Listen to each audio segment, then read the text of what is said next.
In 1641, the Butlers in Ireland were a family divided. After years of religious persecution, a group of Catholics met to form the Catholic Confederation of Kilkenny. It was meant to be an alternative to the Irish government appointed by the Protestant king, Charles I. This was the start of the Irish Rebellion. The first president of the Catholic Confederate Parliament was Richard Butler, 3rd Viscount Mountgarrett. By this time, there were numerous branches of the Butler family throughout Ireland, and he was supported by most of those branches. The Butlers of Ichran, Dunboyne, Gaher, Galmove, Callan, Niam, Palston, Castlecomer, and Wexford. He was also supported by the 12th Earl of Ormond's brother, Colonel Richard of Kilcash. The Butler family, wealthy from their loyalty to the crown for hundreds of years, was now in direct opposition to England and its appointed Lord Lieutenant of Ireland, the highest government position in the country. The Lord Lieutenant of Ireland was none other than, drum roll please, James Butler, the 12th Earl of Ormond. So you had James, pictured here, pitted against his younger brother, Colonel Richard Butler of Kilcash, and many of his other relatives. That probably made for some interesting family get-togethers. James was the second member of the Kilcash branch of the Butlers to inherit their earldom, and without a doubt, he was a religiously complicated guy. When he was a young boy, James's father died in a shipwreck. His mother put him in school with a Catholic teacher in England. Shortly after, King James I made him a royal ward and had him taken out of the Catholic school.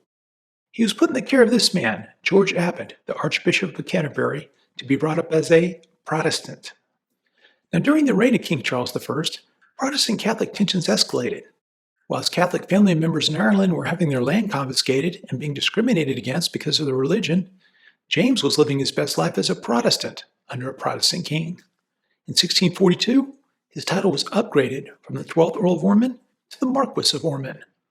Shortly after, Charles I tasked James with negotiating a one-year truce between Protestant England and the Catholic Confederation in Ireland. James's efforts were successful and avoided a war that would have likely toppled Charles's reign at that time. But the truce just delayed the inevitable. King Charles I was accused of treason after being defeated during the English Civil War, and he was beheaded in 1649. The monarchy was abolished, and England became a republic. In the aftermath of Charles I's death, James pledged his loyalty to Charles's son, Charles II, who made him a Knight of the Garter. James was also placed in command of the Irish Confederates' armies, the same Catholic armies he had just been in opposition against. He also commanded the English Royalist troops that had come from France to help defend Ireland against the forces of Oliver Cromwell. Cromwell was instrumental in opposing Charles I and helped design what was known as the New Model Army. Unlike all armies up until that point, the New Model Army was a national army, not confined to a local geographic area. More importantly, its members were full-time professional soldiers, not part-time militia, and they had sharply honed fighting skills. In 1650, Cromwell used his New Model Army to conquer Ireland.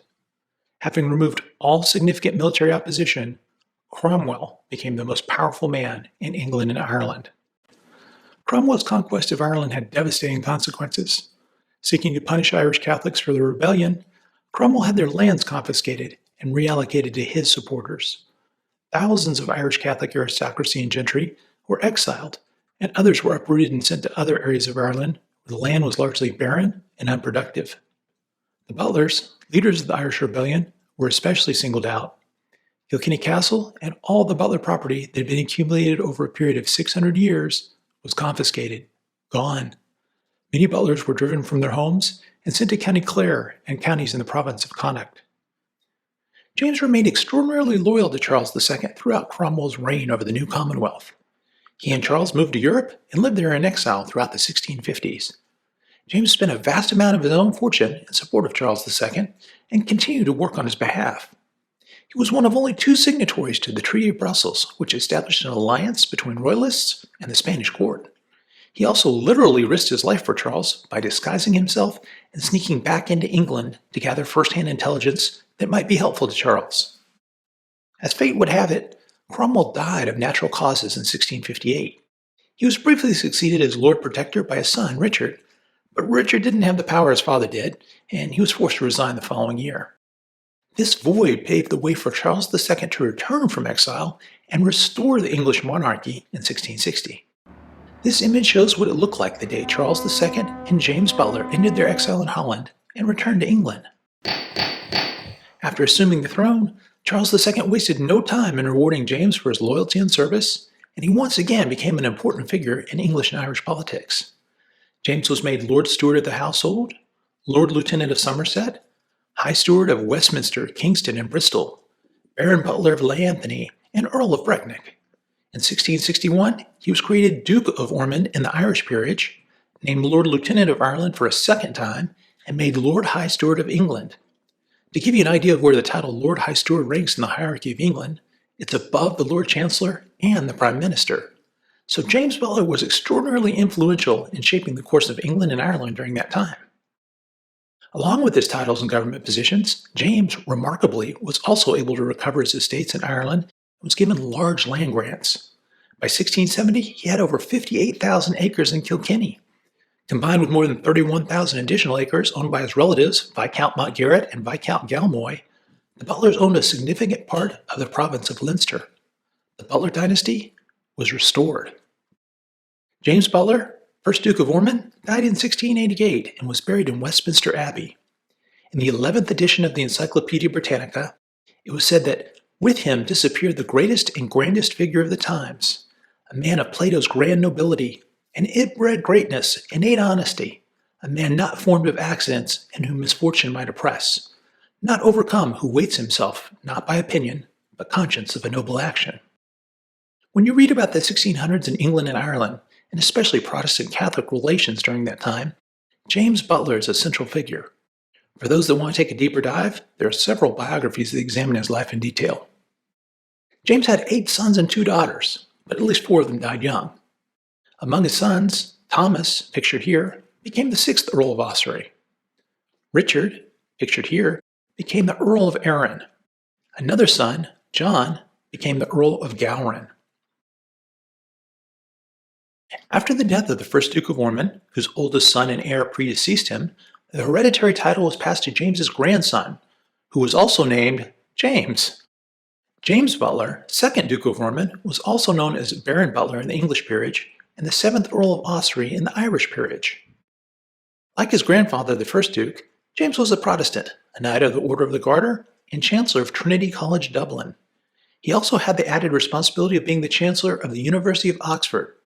So if any of you are applying to colleges, feel free to drop the name James Butler, 2nd Duke of Ormond. James was also a central figure in the major conflicts of the period.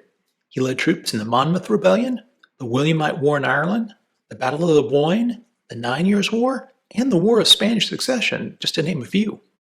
He ultimately rose to the rank of general, and in 1703 was appointed to a position very familiar to the Butlers, Lord Lieutenant of Ireland.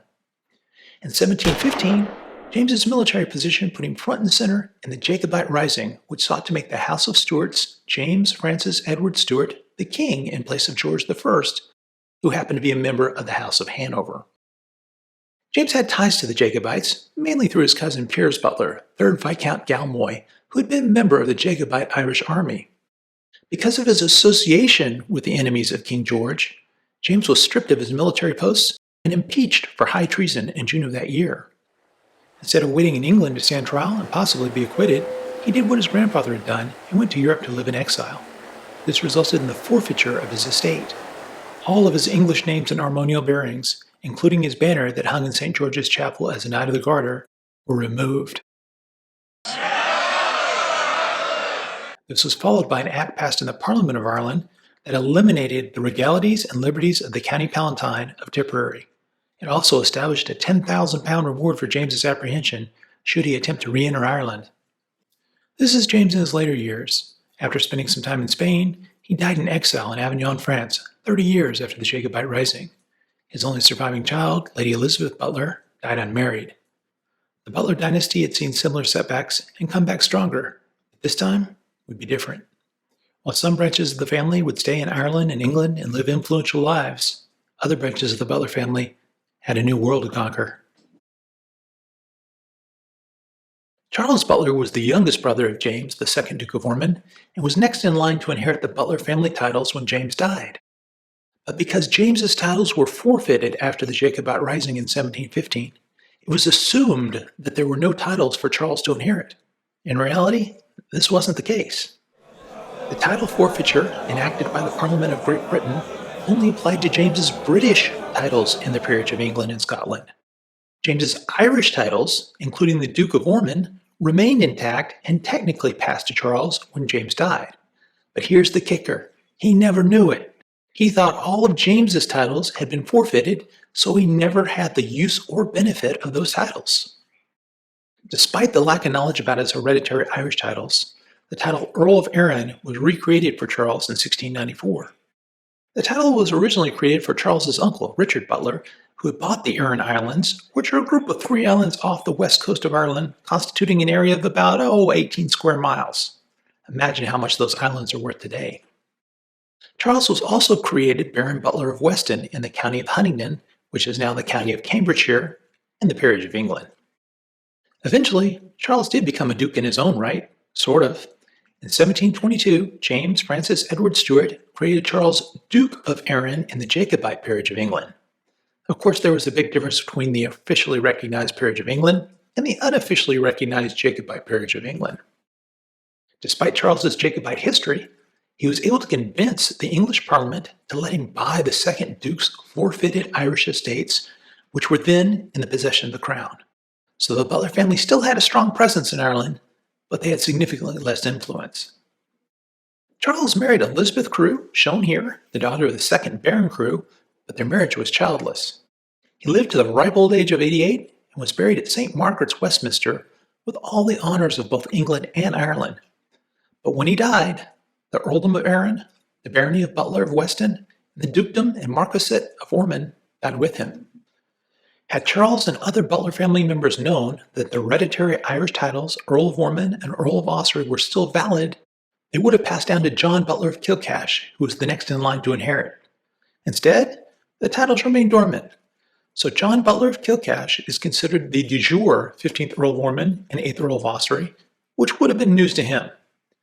This is a picture of Kilcash Castle, which belonged to John, and before him his father, Thomas Butler of Jerry Ricken.